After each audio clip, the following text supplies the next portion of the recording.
As you may already know, my name's Clare Baker and I'm a former clutterholic and borderline hoarder. I successfully cleared all my clutter in 11 areas and rooms of my home over 20 years ago without the need for an expensive home visit. And I've been helping people around the world do exactly the same ever since, so that they too can know what it's like to live a completely clutter-free life forever.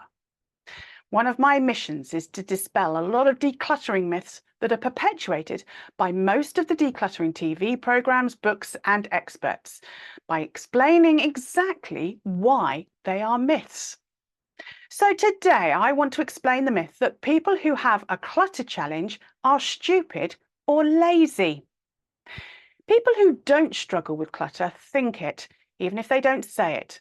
Although a surprising number of people do say it out loud, don't they? If we're not careful, we can start to believe it ourselves and think that there must be something wrong with us. We are not stupid and we are not lazy. I've worked with judges, teachers, solicitors, celebrities, footballers' wives, successful business owners, all of whom could never be accused of being stupid or lazy. Here are 7 reasons why this myth is a myth. The first reason is because overwhelm looks a lot like stupid. The definition of stupid is showing a great lack of intelligence or common sense. That's all stored in the prefrontal cortex logic and reason part of your brain, which gets switched off when you feel overwhelmed. When that happens, you make decisions based on your emotions, not intelligence or common sense. So it stands to reason that when you're overwhelmed, you appear to be stupid, when in fact it's simply that you can't access your intelligence and common sense in the prefrontal cortex logic and reason part of your brain because it's been turned off. The second reason this myth is a myth is because fear looks a lot like lazy. If you consciously or subconsciously know that clearing your clutter is going to require you to look at things in your clutter, remember uncomfortable events and memories, or relive the trauma that they trigger, that's going to trigger fear and resistance.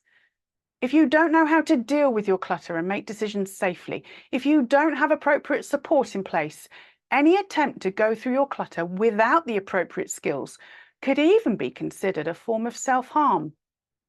You only need to watch one of those TV decluttering programs to see the pain and trauma that the clutterholic is experiencing to see this in action.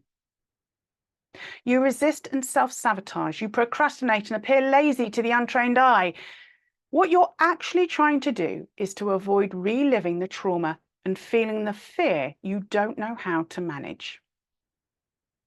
The third reason this myth is a myth is because first you need to understand and learn. You're not stupid.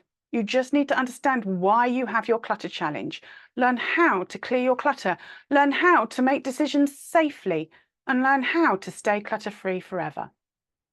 The only thing that makes you stupid is when you're fulfilling Albert Einstein's theory of insanity, doing the same thing over and over again and expecting different results.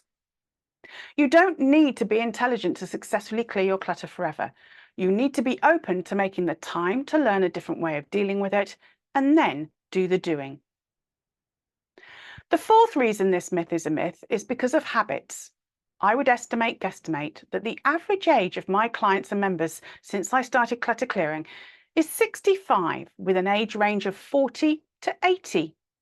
By the time we get to the age of 65, by the time we've reached 40, we've got some pretty strong, deep, automatic habits of thinking and doing that we don't even realize that we have. Our life experiences, both positive and negative, mean that we have collected a lot of biases, a lot of assumptions, and a lot of habits of thinking and making decisions that are hard to break, especially when we don't even realize that we have them.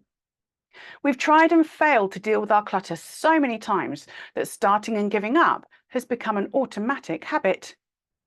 To break that giving up habit, we must feel the resistance and work on our journey anyway, at least 66 times. That's going to take patience and persistence. The fifth reason this myth is a myth is because our clutter does bother us. People who think we are stupid or lazy because we have a clutter challenge don't understand that if we were stupid or lazy, it wouldn't bother us. But clearly it does, because we haven't given up. We're on our clutter clearing journey, which isn't easy, and we're learning to deal with it differently. The litmus test to find out if someone is stupid or lazy about their clutter challenge, or indeed any life challenge or task, is to find out whether or not they're bothered about their clutter challenge and want to clear it. If it bothers them and frustrates them, they're not stupid or lazy. It's only when we start our journey that we discover that actually there's more to clearing our clutter than simply learning how to get rid of it all. There's the resistance, self-sabotage, old habits, fear, trauma, and so much more that we need to learn how to deal with. Quite the opposite of stupid and lazy. The sixth reason this myth is a myth is because people shouldn't judge us by our clutter. Since I set up Clutter Clearing in 2001, I have worked with a lot of highly intelligent, successful people who could never be described as stupid or lazy. Yes, we struggle with our clutter. Yes, we need to learn how to deal with it. But don't make a huge generalization about us just because we struggle in one area of our lives. The final reason this myth is a myth is because we are in time. Those of us who struggle with clutter are predominantly in time. We're driven by our emotions. We don't like planning ahead. We forget the past quickly. We're impulsive. We get easily distracted in the moment, and temporal discounting is our best friend because it helps us to sabotage our attempts to get into a routine. Clearing your clutter requires you to be persistent and consistent, doing a little and often, not something that comes naturally or easily to someone who struggles with clutter, which is why to others we look lazy, because in the past we only did a lot of our clutter in short bursts, otherwise known as blitzes, which we felt when we felt like doing them.